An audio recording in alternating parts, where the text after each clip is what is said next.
Hi everyone, this is Mrs. Jackson, just bringing you a quick video on combining like terms, which you've been doing for a couple of years now, but I really want to focus on what allows us to do the combining like terms. It's really the distributive property at work. So let's take a look at this. Every year I give my students this problem right in the beginning of the year, and every year more than half of my students say x plus x. You got it, that's x squared. Now x plus x does not equal x squared, and so I've come to the conclusion that a lot of my students have a misconception here on combining like terms. So let's take a look at what allows us to do that. Now if I said focus on this problem over here on the left and use the distributive property to simplify this expression, I think you would very easily give me an equivalent expression. 2 times y, 2y, plus 2 times 5 would be 10, and you'd be exactly correct. And what I want you to focus on here is going in the reverse direction. So in other words, the inverse operation of multiplication is division. I want you to factor out the greatest common divisor and go in reverse to get back the original expression. So if we took a look at 2y, what are the factors of 2y? That would be 2 times y. And the factors of 10 would be 2 times 5. If we wanted to factor out the greatest common divisor, we're going to factor out that 2. Both of those two terms can be easily or evenly divisible by 2.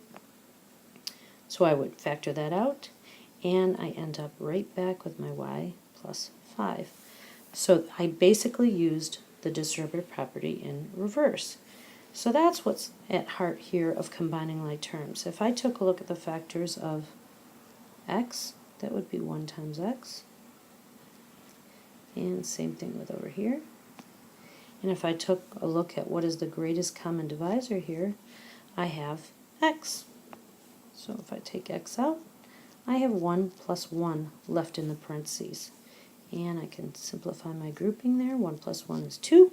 Using the commutative property of multiplication, I can reverse the order of these.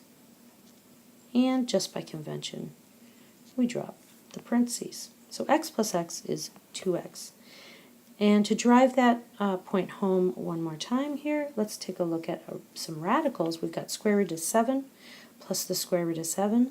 Same exact concept here. So we have can pull out, if you will, the greatest common divisor. Whoops, I've got 1 times the square root of 7 plus, that's the factors there.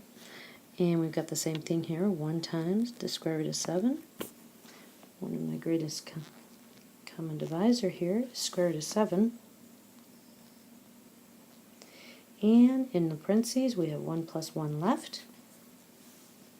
So I've got square root of 7.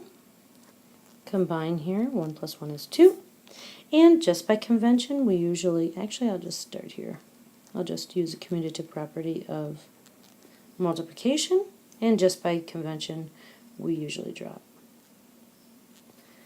the parentheses. So 1 square root of 7 plus 1 square root of 7 is 2 square roots of 7. 1x plus 1x is 2x. Hope this helps. Thanks for listening.